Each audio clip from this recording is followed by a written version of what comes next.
నమస్తే, welcome to our channel. నేను మీ Priyanka Rao. Putin గారు రీసెంట్గా ఇండియాకి వచ్చారు. ఆయన ఇండియాకు వచ్చిన సమయంలోనే ఇండిగో సంస్థకి సంబంధించిన ఎయిర్లైన్స్కి సంబంధించి సర్వీసులు ఆగిపోయినాయి. ఒక పెద్ద ఇష్యూ రేజ్ అయింది. అంటే ఒక విధంగా చాలామంది ఇబ్బంది పడ్డారు.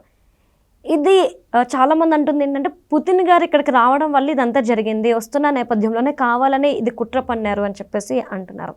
కానీ ఒక విధంగా ఇండిగోలో తలెత్తిన సమస్య ఏంటి అంటే ఉద్యోగుల్ని రిక్రూట్ చేసుకోలేదు. ఏదైతే ఇప్పుడు కేంద్ర ప్రభుత్వం ఏదైతే కొన్ని రూల్స్ పెట్టిందో వీటికి సంబంధించి ఫెయిల్ అయింది అని చెప్పేసి అంటున్నారు. అసలు దీనికి ఇంటర్లింక్ ఏంటి, అసలు ఏం జరిగింది అనేది తెలుసుకుందాం. మనతో మాట్లాడడానికి సీనియర్ జర్నలిస్ట్ సిఎస్ రావు గారు ఉన్నారు, మాట్లాడదాం. నమస్కారం సార్. నమస్తే సార్, పుతిన్ గారు వస్తున్నారు అని తెలిసే పుతిన్ గారు వచ్చిన సమయంలోనే కావాలని ఇండిగో సంస్థ నుండి ఇలాంటి ఇష్యూ రేజ్ అయింది, ఇదంతా కావాలని చేసిన కుట్ర అని చెప్పేసి కొంతమంది అంటున్నారు. ఇందులో వాస్తవం ఉంది అంటారా? ఇప్పుడు రష్యా అధ్యక్షుడు పుతిన్ ఇండియాకు వస్తున్నారని అంటే అది చిన్న విషయం కాదు. అవును. ఎలాంటి పరిస్థితులు వస్తున్నారు? ప్రపంచం మొత్తం రాజకీయ అనిస్థితి, యుద్ధ వాతావరణం నెలకొన్నటువంటి క్రమంలో ఆయన అడుగుపెట్టారు. అడుగుపెట్టినటువంటి ఆయన ప్రతి కదలికని కూడా యూరోప్ కంట్రీస్ చూస్తున్నాయి, అమెరికాతో సహా యూరోప్ కంట్రీస్ అన్ని చూస్తున్నాయి. అయితే ఆయన రావటం ఇవన్నీ పర్యటన జరుగుతున్నటువంటి సమయంలోనే ఇండిగో టోటల్గా విమానాలని దాదాపుగా 1000 విమానాలని రద్దు చేసింది. అంటే పుతిన్ వచ్చిన రోజుని స్టార్ట్ అయింది ఈ డిస్టర్బెన్సెస్. ఇప్పుడు తారాస్థాయికి జరిగింది. నిన్న మొన్న 3-4 తారీఖులు 2 రోజులు ఉన్నాడు పుతిన్ వచ్చినప్పుడే ఇది జరిగింది. ఎందుకు జరిగింది అంటే యూరోప్ కంట్రీస్కి సంబంధించి కుట్ర ఉంది అనేది ఒక యాంగిల్. ఎందుకు అంటే ఇప్పుడు డచ్కి సంబంధించినటువంటి పీటర్ ఇండిగోకి CEO, ఇండిగో ఎయిర్లైన్స్కి CEO డచ్ దేశానికి సంబంధించినటువంటి పీటర్ అయిన ఇతను పుతిన్కి వ్యతిరేకంగా ఇక్కడ ఈ డిస్టర్బెన్స్ని క్రియేట్ చేస్తే పుతిన్ యొక్క టూర్ యొక్క ప్రాధాన్యత తగ్గుతుంది అనే యాంగిల్లో, లేకపోతే నిరసన వ్యక్తం ఈ విధమైన నిరసన ఉంది, లేదంటే ఇండియా పరిస్థితి ఇది అని చెప్పి ప్రపంచానికి తెలియజేయాలా, ఏ ఉద్దేశం? ఇప్పుడు అమెరికా అధ్యక్షుడు ట్రంప్ ఏమంటున్నాడు?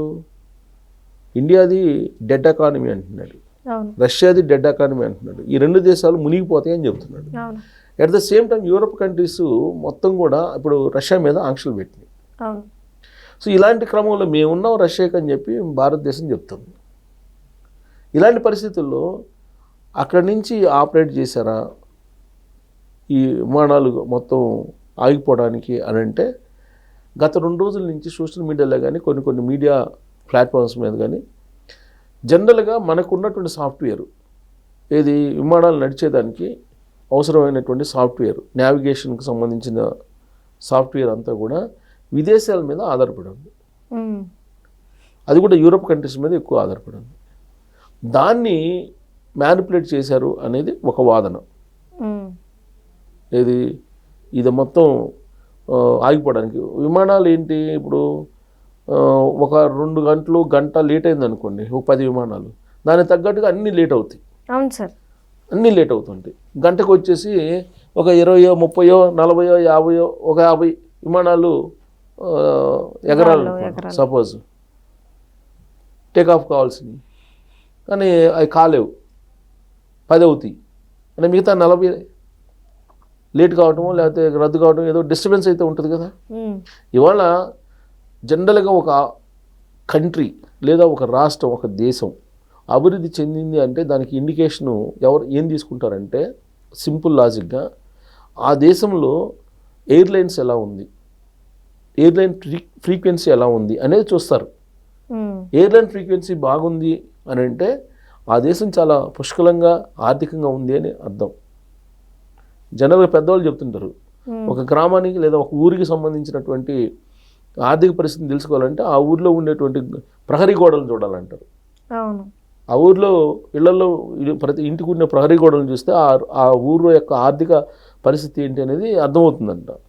అలానే ఒక దేశం యొక్క లేదా ఒక రాష్ట్రం యొక్క పరిస్థితి ఏంటి అని అంటే ఆ ఎయిర్లైన్స్ పరిస్థితి ఏంటి, ఎయిర్లైన్ ఫ్రీక్వెన్సీ ఎలా ఉంది అనే దాన్ని బట్టి ఉంటుంది. ఎగ్జాంపుల్ చెప్తాను నేను. రాష్ట్రం విడిపోయిన తర్వాత హైదరాబాద్లో ఉండే శంషాబాద్ ఎయిర్పోర్ట్ ఫ్రీక్వెన్సీ తగ్గిపోయింది, గన్నవరంది పెరిగింది. విజయవాడ ఎయిర్పోర్ట్ గన్నవరం పెరిగింది. అసలు డైరెక్ట్గా అమెరికా నుంచి గన్నవరంలో డైరెక్ట్ ఫ్లైట్ వేయాలని ప్రయత్నం చేశారు అప్పట్లో. కరెక్ట్గా ఇది తెలుసుకున్నటువంటి కేసీఆర్ గారు 2019లో జగన్మోహన్ రెడ్డి గారిని కూర్చోబెట్టారు ఆంధ్రప్రదేశ్లో. అదే కంటిన్యూ అయితే మీకు శంషాబాద్ ఎయిర్పోర్ట్ ఫ్రీక్వెన్సీ తగ్గిపోయే అవకాశం ఉంది. ఫ్రీక్వెన్సీ తగ్గిపోయినట్టయితే ఇండస్ట్రీస్టులు రారు, పెట్టుబడిదారులు రారు, డెవలప్మెంట్ ఆగిపోతుంది. సరిగ్గా ఆ పాయింట్ దగ్గరే కేసీఆర్ గారు ఆ రోజున 2019లో అన్ని రకాలుగా సపోర్ట్ చేసి జగన్మోహన్ రెడ్డి గారిని అక్కడ కూర్చోబెట్టి అమరావతి ప్రాజెక్ట్ని కూల్చేలాగా ఈయన చేశాడని చెప్పి ఆయనే అసెంబ్లీ బయట చెప్పాడు కదా, అది కూలిపోయింది మనం బాగున్నామని. సో కాబట్టి ఇది ఎయిర్ ఫ్రీక్వెన్సీ అనేది అంత ఇంపార్టెంట్. ఇప్పుడు పుతిన్ వచ్చినటువంటి సందర్భంగా ఈ మొత్తాన్ని డిస్టర్బ్ చేస్తే భారతదేశం ఏం లేదు, రష్యా భారతదేశం 2 ఒకటైనా ఏం లేదు అనేది ఒక అభిప్రాయాన్ని ప్రపంచానికి పంపించేదానికి ఒక కుట్ర చేశారు అనేది ఒక వర్షన్. ఆ కుట్ర ఎవరు చేశారంటే ఇండిగోకి సంబంధించినటువంటి CEO చేశాడు అనేది first version. The second version ఏంటంటే ఇప్పుడు ఆల్మోస్ట్ సంవత్సరం క్రితం ఇండియన్కి సంబంధించిన పౌర విమానయాన శాఖ సివిల్ ఏవియేషన్ డిపార్ట్మెంటు అది కొన్ని నామ్స్ని విడుదల చేసింది. ఏంటి, వరుసగా 2 నైట్ల కంటే మించి పైలట్లకి డ్యూటీ ఉండకూడదు, అలాగే వీళ్ళ రెస్ట్ టైంని సెలవు దినంగా పరిగణించాలి, ఇట్లా కొన్ని నామ్స్ని ఫ్రేమ్ చేసింది. ఈ నామ్స్ని ఫ్రేమ్ చేసి దాదాపు 1 సంవత్సరం అవుతుంది. ఈ నామ్స్కి అనుగుణంగా ఎయిర్లైన్స్ అన్నీ కూడా వాళ్ళు ఎంప్లాయ్మెంట్ని పెంచుకోవాలి, లేదంటే అడ్జస్ట్ చేసుకోవడం ఏదో చేసుకోవాలి. కానీ ఇండిగో చేసుకోవాలి, అది చేయలే ఇండిగో.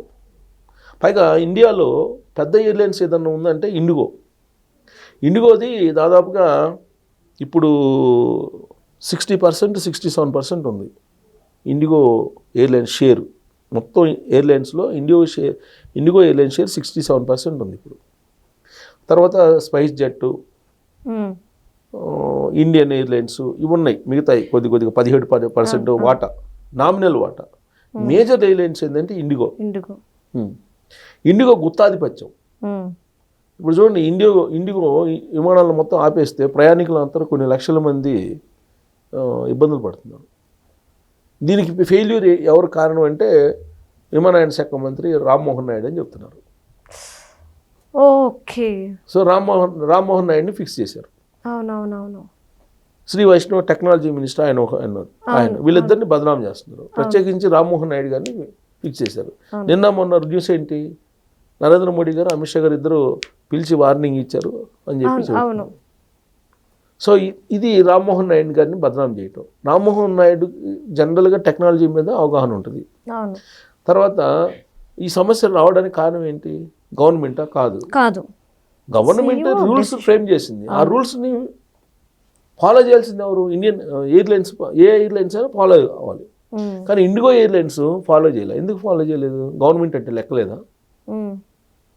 ఆలోచనగా ఫ్లైట్స్ అన్నింటినీ ఆపేసింది. మరి ఇది కుట్ర కాదా? ఎవరు చేసింది తప్పు? ఎవరు చేసింది? ఇండిగో ఎయిర్లైన్స్ చేసింది. అంటే వాళ్ళు కదా, గవర్నమెంట్ బదనాం అయింది. పుతిన్ టూర్కి సంబంధించి పుతిన్ టూరు సందర్భంగా ఇదంతా డిస్టర్బెన్స్ జరిగింది. అంటే ఇది కావాలని చేసినటువంటి కుట్ర కాదా?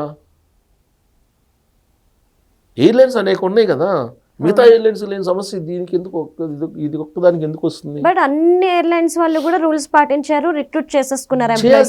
ఓన్లీ ఇండిగో మాత్రమే రిక్రూట్ చేసుకోవాలి. రూల్స్ ఫ్రేమ్ చేసినప్పుడు రూల్స్ ఫాలో కావాలి కదా. ఇప్పుడు మనకు 2 బస్సులు ఉన్నాయి, రూల్స్ పెట్టారు, రూల్స్ విరుద్ధంగా ఉంటే సీజ్ చేస్తారు. మరి అందరూ ఫాలో కావాలి కదా. ఇండిగో ఫాలో కాలేదు. ఫాలో కాకపోతే ఇప్పుడు బ్లాక్మెయిల్ చేసి, సరే మా నామ్స్ని మేము పక్క పెట్టుకుంటాము ఫిబ్రవరి దాకా, మీరైతే ఫ్లైట్లు నడపండి అని చెప్పి కేంద్ర ప్రభుత్వం బతిలు అడుగునే పరిస్థితి వాళ్ళని. మేము ఏదైతే నామ్స్ పెట్టామో వాటిని తాత్కాలికంగా మేము వెనక్కి తీసుకుంటున్నాం అని చెప్పారు. ఇప్పుడు రామ్మోహన్ గారు అత్యవసర మీటింగ్ పెట్టుకొని. అవును సార్. అంటే బ్లాక్మెయిల్ చేస్తున్నారు. బ్లాక్మెయిల్ ఎందుకు చేస్తున్నారు? గుత్తాధిపత్యం ఉంది కాబట్టి. 67% ఇండిగోది షేర్ ఉందని అంటే మరి అది గుత్తాధిపత్యం చేసింది కదా. బస్సులు కూడా అంతే. ఆర్టీసీ లేకపోతే ప్రైవేట్ బస్సులు గుత్తాధిపత్యం చేస్తారు. ఆర్టీసీ ఉంది కాబట్టి సరిపోయింది మనకి.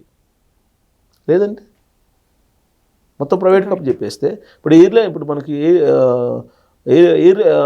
ఎయిర్టెల్ ఉంది, ఎయిర్టెల్ ఉంది, బిఎస్ఎన్ఎల్ లేదనుకో, ఎయిర్టెల్ వాడు జియో వాడు మొత్తం వాళ్ళకి నచ్చినట్టు ఇప్పటికే పెంచేశారు కదా, అసలు రీఛార్జ్లు చేసుకునే సిచ్యువేషన్ లేదు. సో కాబట్టి ఇది ఒక గుణపాఠం, రైట్, కేంద్ర ప్రభుత్వానికి ఇది ఒక గుణపాఠం. ఎందుకు మీరు ప్రైవేటైజేషన్ కార్పొరేట్లో వైపు పరిగెత్తున్నారు, మీరు ఇదే తరహాలో మీరు